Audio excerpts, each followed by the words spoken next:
오늘 이 시간 주시는 하나님의 말씀은 요한복음 2장 1절에서 11절 말씀입니다. 신약성경 144면에 나와 있습니다. 이 계시된 하나님의 말씀을 봉독하는 중 주님의 음성을 듣는 복된 시간이 되시길 빕니다. 사흘째 되던 날 갈릴리 가나에 혼례가 있어 예수님의 어머니도 거기 계시고 예수님과 그 제자들도 혼례 청함을 받았더니 포도주가 떨어진지라 예수님의 어머니가 예수님에게 이르되 저들에게 포도주가 없다 하니 예수님께서 이르시되 여자여 나와 무슨 상관이 있나이까 내 때가 아직 이르지 아니하였나이다. 그의 어머니가 하인들에게 이르되 너희에게 무슨 말씀을 하시든지 그대로 하라 하니라. 거기에 유대인의 정결 예식을 따라 두세 통 드는 돌 항아리 6이 놓여 있는지라 예수님께서 그들에게 이르시되 항아리에 물을 채우라 하신즉 아기까지 채우니 이제는 떠서 연회장에게 갖다 주라 하심에 갖다 주었더니 연회장은 물로 된 포도주를 맛보고도 어디서 났는지 알지 못하되 물 떠온 하인들은 알더라. 연회장이 신랑을 불러 말하되 사람마다 먼저 좋은 포도주를 내고 취한 후에는 낮은 것을 내거늘 그대는 지금까지 좋은 포도주를 두었도다 하니라. 예수께서 이 표적을 갈릴리 가나에 행하여 그의 영광을 나타내심에 제자들이 그를 믿느니라. 아멘. 여러분, 우리 민족 명절인 추석 이 명절을 맞이해서 오늘 드리는 예배입니다. 오늘 저는 새 시대의 문을 여신 예수님이라는 제목으로 하나님의 말씀을 전하고 함께 은혜를 받고자 합니다. 방금 읽은 요한복음 2장 1절에서 11절 이 말씀은 예수님께서 가나의 혼인잔치에서 물로 포도주를 만드신 그 기적에 대한 말씀입니다. 11절을 보면은 예수께서 처음 이 표적을 갈릴리 가나에서 행하여 그의 영광을 나타내심에 제자들이 그를 믿니라라고 말씀하시고 계십니다. 또 사도 요한은 이 기적을 세 가지로 설명하는데 이 기적은 예수님께서 행하신 첫 번째 표적이며 예수님의 영광을 나타내는 영광의 기적이요 이 제자들에게 믿음을 주시는 믿음의 기적이라고 이렇게 말씀했습니다. 여러분, 첫 번째 예수님이 행하신 첫 번째 표적을 한번 살펴보도록 하겠습니다. 이 기적은 예수님께 행하신 첫 번째 표적입니다. 예수님은 이 기적을 통해서 자기가 그리스도요 세상을 구원하시는 구세주임을 첫 번째로 드러내셨습니다. 이 기적은 예수님이 어떠한 분이신가를 세상에 선포하며 예수님이 이 세상에 오신 목적과 뜻이 무엇인가를 보여주시는 첫 번째 사건입니다. 이 사건은 고난받은 인간들을 구원하시는 것이 무엇을 의미하는지를 분명히 보여주고 계시는 첫 번째 기적입니다. 한마디로 요약하면은 이 기적은 어둠의 세상 속에 들어오셔서 빛으로 그 어둠을 몰아내시고 이 세상을 아름다운 빛의 세상으로 만드시는데 새 시대의 문을 여신 첫 번째 사건입니다. 그렇다면은 이 사건 속에는 어떠한 의미가 들어있다는 것인지를 구체적으로 한번 살펴보도록 하겠습니다. 첫 번째로 이 사건의 배경을 통해서 주시는 하나님의 음성을 들어보도록 합시다. 여러분, 예수님은 가나의 혼인잔치에서 첫 번째 표적을 행하셨는데 우리 예수님의 첫 번째 표적의 그 배경은 무엇이냐? 잔치집입니다. 이 잔치는 어떻습니까? 하나님이 인간을 향하신 첫 번째 계획이요 뜻이었습니다. 잔치라는 말이 주는 영상들을 한번 우리가 묵상해 봅시다. 잔치하면 무슨 생각이 나요? 그렇죠, 신나죠. 또 즐기는. 그렇죠, 즐기고 기쁘고, 예? 잔치집 하면은 또 사랑이 넘치고 축하, 감사, 또 배부름, 넉넉함, 또 춤도 추고 노래도 부르고 웃음이 있는 등등 잔치와 관련된 영상은 끝이 아마 없을 것입니다. 여러분, 이 모든 단어들이 함축하고 있는 공통 분모가 무엇이냐면은 예수님의 말씀으로 대변할 수 있습니다. 요한복음 10장 10절에서 예수님께서는 이렇게 말씀하십니다. 내가 이 세상에 온 것은 생명을 얻게 하고 더 풍성히 얻게 하려는 것이라. 즉 예수님이 이 세상에 오신 목적은 세상을 더 풍성한 세상, 더 넉넉한 세상, 행복한 세상으로 만드시고자 하는 것이었습니다. 그래서 혼인잔치가 바로 예수님이 세상에 오신 목적을 대변하고 있는 것입니다. 우리 예수님은 오늘날에도 우리의 가정을 생명을 얻게 하고 더 풍성한 삶을 살게 하기 위해서 우리 가정에 들어와 계십니다. 여러분, 하나님의 잔치 계획은 하나님의 천지 창조의 계획 속에 있었고 인간 창조 목적이었습니다. 그래서 하나님은 세상을 창조하신 후에 하나님이 지으신 모든 것을 보시니 보시기에 심히 좋았도다 라고 창세기 1장 31절에서 말씀하였습니다. 하나님이 계획하시는 세상은 심히 좋은 세상입니다. 하나님께서 계획하시는 세상은 어떤 세상이라고요? 심히 좋은 세상입니다. 그렇습니다. 하나님이 보시기에 심히 아름다운 세상을 한번 상상해 봅시다. 사랑과 기쁨이 넘치는 세상, 정의와 평화가 가득한 세상, 하나님의 친밀함으로 하나가 되는 세상, 하나님의 성품이 그대로 비춰진 세상, 깨끗한 호수의 아름다운 산의 영상이 비추듯이 하나님의 완전하심이 그대로 반영된 세상, 얼마나 멋진 세상입니까? 이것이 바로 잔치의 세상이요 감격과 기쁨이 넘치는 잔치자리인 것입니다. 그러나 진정한 하나님의 이 잔치 세상은 창세기 2장에 그려져 나오고 있습니다. 하나님은 인간을 에덴 동산 위에 창조했습니다. 인간을 위한 하나님의 첫 번째 계획은 어디에 있느냐? 에덴 동산이었습니다. 그래서 우리 교회 이름이 뭡니까? 행복한 동산교회. 그러니까 행복한 에덴이란 말이 행복이란 뜻이요. 기쁨, 행복. 그러니까 에덴 동산교회가 우리 교회 이름인데 그것을 행복한 동산교회로 제가 이렇게 지었습니다. 여러분, 에덴 동산은 인간을 위해 하나님이 만드신 하나님의 동산입니다. 이것은 하나님께서 인간에게 주시는 최초의 선물입니다. 완벽한 환경, 풍성한 동산, 사랑이 넘치는 가정, 자녀를 사랑하는 사람들, 평화와 감격, 기쁨과 즐거움, 넘치는 생명 등 모든 것이 세트로 존재하는 에덴 동산, 이것이 하나님께서 인간을 지으신 목적이요 하나님께서 인간을 향하신 뜻이요 지금도 자기 아들 예수 그리스도를 통해서 당신의 가정과 이웃 속에서 성취하시기를 원하시는 하나님의 뜻입니다. 그래서 잔치의 세상, 이것은 바로 우리를 위한 하나님의 사랑이요 하나님의 구원인 것입니다. 그래서 저는 행복한 동산교회라는 가장 아름다운 이름으로 교회 이름을 명명했고 또 그런 교회, 그런 아름다운 세상을 만들어 가고자 합니다. 우리 예수님의 뜻이요 하나님의 뜻이기 때문에 그렇습니다. 여러분, 두 번째로는 모자란 곳으로 찾아오시는 예수님을 우리는 발견할 수 있습니다. 예수님이 가신 가나안 혼인잔치 집에 문제가 발생했습니다. 무엇 때문일까요? 잔치집에는 항상 포도주가 있어야 되잖아요. 응? 술이 있어야 돼요. 잔치집에는. 그래서 사람들이 막 먹고 기쁘죠. 근데 포도주가 모자란 줄 알라고 요한복음 2장 3절에서 보니까 말씀하고 있습니다.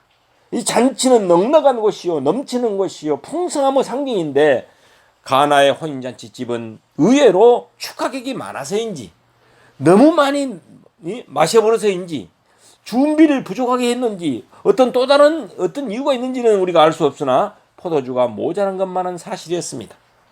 넘쳐야 할 잔치자리가 모자란 것이 되어버리고 말았습니다. 여러분, 모자라다라는 한 단어가 잔치집을 초상집으로 바꾸어 놓고 말아버렸습니다. 풍성한 잔치자리가 모자란 자리로 변해버렸습니다. 그래서 어때요? 사람들이 불평하게 되고 또 책임을 전가하게 되고 또 변명하게 되고 큰 소리가 아마 오고 갔을 것입니다. 본래는 잔치자리였으나 이제는 근심의 자리가 되어버렸고 본래는 빛이었으나 이제는 어둠이 되어버렸습니다. 바로 이곳에 우리 예수님께서 찾아오셔서 기적을 베푸셨던 것입니다.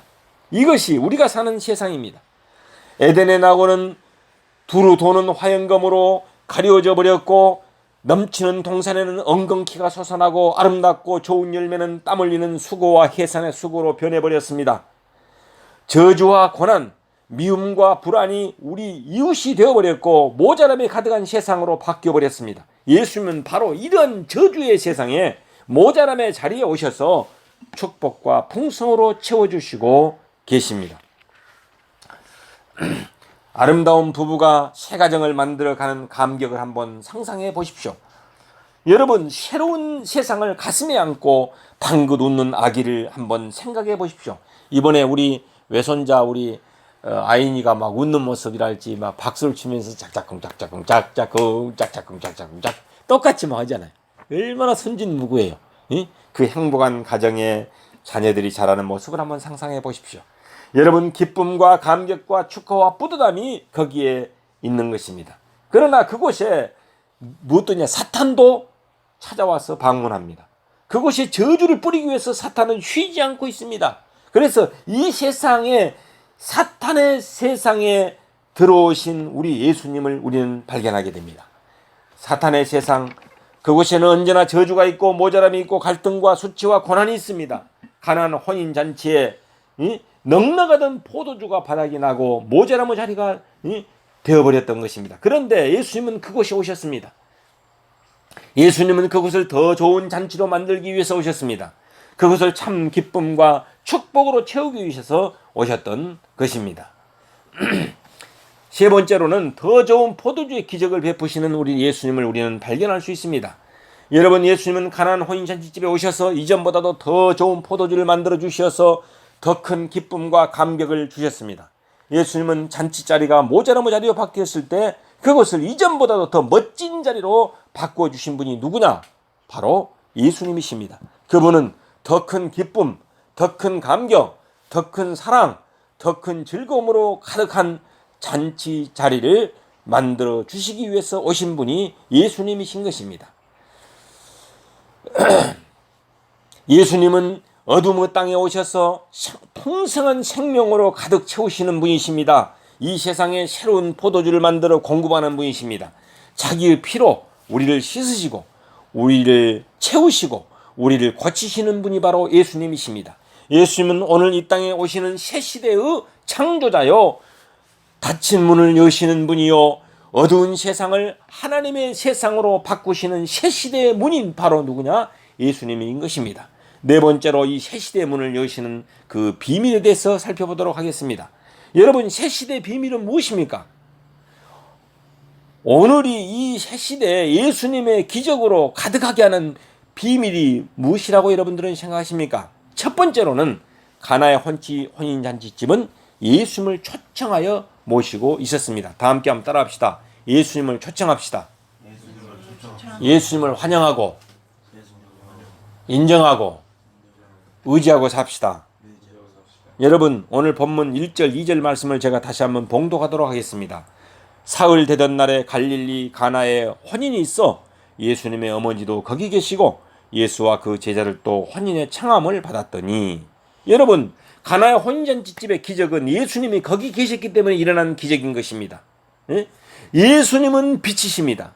이 세상은 사탄의 방문을 받는 어둠이라고 말할 수 있습니다.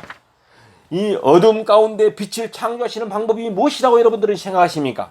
참빛인 예수님을 거기에 오시게 하는 일. 예수님이 거기에 오시면은 어둠은 물러가고 참빛으로 가득 채워질 것이기 때문입니다. 예수님이 거기 오시면 사탄은 도망가고 한 길로 왔다가 7길로 도망가게 되고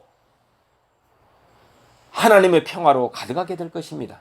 신약의 모든 이야기가 예수님이 거기 오심으로 일어난 기적의 이야기인 것입니다. 예수님이 거기 오시면 병든 자가 고침을 받게 되고 저주받은 자가 축복의 사람이 됩니다. 죄인들이 성결한 사람으로 바뀌게 됩니다. 흔들리던 시몬이 반석 같은 베드로로 바뀌어 버렸습니다. 보아너게 우리의 아들 보아너게 요한이 사랑의 사도로 변해버렸습니다. 예수님이 거기 오시자 예수님을 초청하여 모시는 가정이 되자 어떤 현상이 일어나냐, 이렇게 변화의 역사가 일어나 버렸습니다. 예수를 모시고 있으면 필요시 그분의 기적을 보게 될 줄로 믿습니다. 두 번째로는 예수님의 어머니는 가나의 혼인잔치집을 중보 기도의 장으로, 즉 중보 기도를 드리는 것을 볼 수 있습니다. 3절 말씀을 제가 한번 봉독하겠습니다. 예수님의 어머니가 예수님에게 이르되 저희에게 포도주가 없다 하니. 여러분, 예수님의 능력을 알고 있는 예수님의 어머니 이 성모 마리아, 이분은 어땠습니까? 포도주가 없다는 이야기를 하고 예수님에게 부탁을 합니다. 또한 가나안 혼인잔치집의 문제도 알고 있는 이 어머니가 예수님께 찾아가서 그 가정을 대신하여 기도드리고 있는 모습을 볼 수 있습니다. 그래서 이것이 잔치집 기적의 두 번째 비밀입니다. 그래서 우리는 어때요?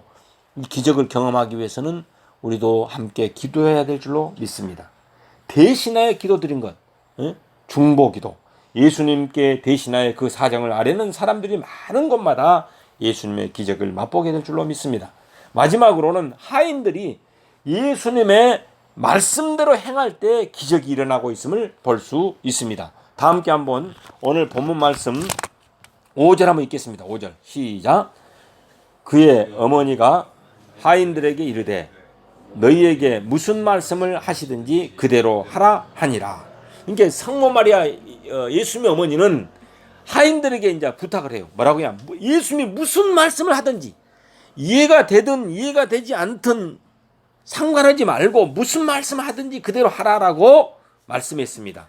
그러면서 뭐라고 하냐, 이제 예수님이 그렇게 이제 성모 마리아가 그 하인들에게 이야기를 하니까 어떤 현상이 일어나면은 거기에 6절에 보면은 유대인들의 정결례식을 따라 두세 통 드는 돌 항아리 6개가 놓여 있는데 예수님께서 하인들에게 이야기를 합니다. 뭐라고 하냐면은 항아리에 물을 채우라.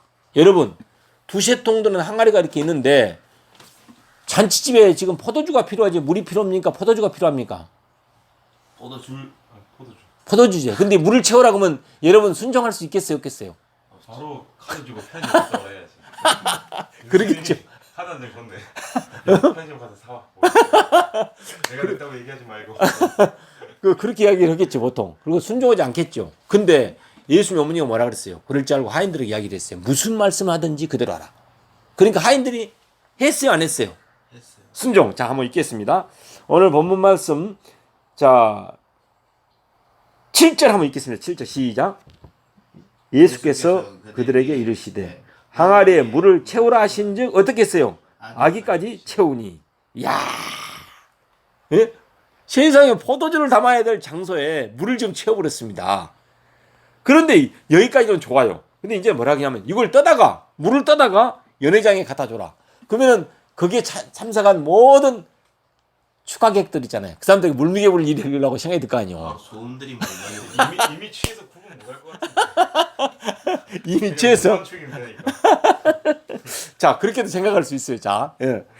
그럼 8절 한번 읽겠습니다. 8절 시작. 8절 이제는 떠서 연회장에게 갖다 주라 하시면 어떻게 했어요? 갖다 주었더니 세상에 또 갖다 줬네, 연회장에게. 자, 9절 보면은 연회장은 물로 된 포도주를 맛보고도 어디서 났는지 알지 못하되 물이 이미 포도주로 바뀌어버렸어요. 그러니까 물로 된 포도주가 어디서 났는지 알지 못하되 누구는 알고 있어요. 물 떠온 하인들은 어떤다? 알더라. 물 떠온 하인들은 알잖아요. 와, 예수님이 기적을 베풀었구나. 이건 뭔 말이에요? 순종을 통해서 기적을 체험할 수 있다는 사실을 우리에게 말씀하고 있습니다. 오늘 아침에 나는 베델 한인교회 손인식 그 원로 목사님의 그 간증 설교를 제가 들을 수 있었습니다. 이분은 미국 동부의 볼티모어에 있는 한인교회에서 부목사로 7년 동안 이렇게 섬겼다고 합니다. 그래서 700여 명의 성도들과 아주 행복한 목회를 부목사로 섬기면서 이렇게 누렸다고 합니다. 그런데 그 담임 목사님이 한국으로 오시게 된 다음에 이 부목사님을 담임 목사로 세우라고 이야기를 이렇게 하고 자기는 한국으로 오게 되었고 그 목사님은 이 부목사님이 이제 42살이었는데 그 교회 담임이 되려고 이제 준비를 하고 있는데 7명의 장로님 중에서 2명이 결사 반대를 했답니다. 그 이유가 무엇이냐? 첫 번째로는 7년 동안 부목사한 사람은 담임이 되면 피곤하다. 두 번째로는 담임 목사님은 박사학위가 있는데 이 부목사님은 박사학위가 없다. 이 이유를 가지고 결사 반대를 두 사람이 했답니다. 그래서 이분은 안타까운 마음으로서 이제 신방 가가지고 이렇게 탁 와서 이렇게 열심히 교회를 섬기면은 선거 캠페인 한다고 말을 만들어내고 단임 목사 되기 위해서 운동한다. 또 수요 예배 시에 그 사도 바울의 십자가 신앙을 이야기하다가 자기가 울컥하면은 읍소 작전을 통해서 교인들을 마음을 살려고 한다. 이렇게 또 이야기를 하고. 그다음에 또 어떤 분은 설교가 끝나고 나서 이렇게 나올 때 탁 악수를 했는데 들어보니까 목사님은 다른 건 다 좋은데 목소리가 틀려 먹었습니다. 이렇게 이야기를 하더랍니다. 그런데 자기는 사실은 목소리가 좋아서 자기 아내가 좋아갖고 결혼을 하게 됐다요. 그런데도 그렇게 반대를 하더라고요. 그래갖고 할 수 없이 그 교회를 이제 그만두고 나와야 되겠다 나오는데 8학년 아들이 결사 반대를 해서 아빠 여기서 목회합시다라고 했지만은 자기는 거기 그 반대하는 것을 이제 이길 수 없어서 극복할 수 없어서 나오게 됐답니다. 그리고 180명 되는 그런 교회에 부임을 해갖고 첫 번째 가서 설교를 했습니다. 성도들이 180명인데 세상에 그분이 똑같은 사람이 똑같은 목소리로 설교를 했는데 한 달 만에 180명, 500명으로 부흥해버렸답니다. 그리고 1년이 안 돼서 1,500명으로 사람 몰려들답니다. 와, 진짜요? 예, 점점 부흥하더니 5,500명까지 부흥해버렸다고 합니다. 난리가 났어요. 그리고 이분의 테이프가 세계에 퍼지기 시작했는데 70만 개의 테이프가 이상이 이렇게 퍼져나가는 놀라운 기적 역사를 경험하게 됐다는 것입니다. 이거 무엇 때문인가? 똑같은 성도들인데 한쪽은 하인들처럼 순종하는 사람이 있었고 한쪽은 반대하는 사람이 있어서 기적이 아닙니다. 그래가지고 소문이 나가지고 원래 그 교회 있잖아요. 그 벌티모 교회에서 부흥 강사로 18년이 지난 다음에 초청을 했답니다. 그래서 가서 이제 설교를 한 거예요. 옛날 자기 교회 가서. 그러니까 그 장로님이 고개를 숙이고 잘 바라보지 못했는데 딱 끝나고 난 다음에 그 장로님 가서 안았답니다. 장로님 감사합니다. 그 사람이 눈물을 흘리더랍니다. 목사님 죄송합니다. 옛날에 제가 순종하지 못하고 참 그랬던 것이 죄송합니다. 그래서 자기가 딱 한마디 했답니다. 그 내용이 뭐냐 하면은 하나님께서 하신 것입니다. 하나님이 장로님을 그렇게 사용하셔서 나를 이곳에 와서 이렇게 세계적인 역사를 이루겠다는 그런 이야기를 들을 수 있었습니다. 여러분, 이 예수님께서 새 시대를 여는 첫 번째 기적은 무엇입니까? 성모 마리아의 그 순종, 무슨 말씀을 하시든지 그대로 하라. 그 다음에 하인들의 순종을 통해서 역사가 일어났습니다.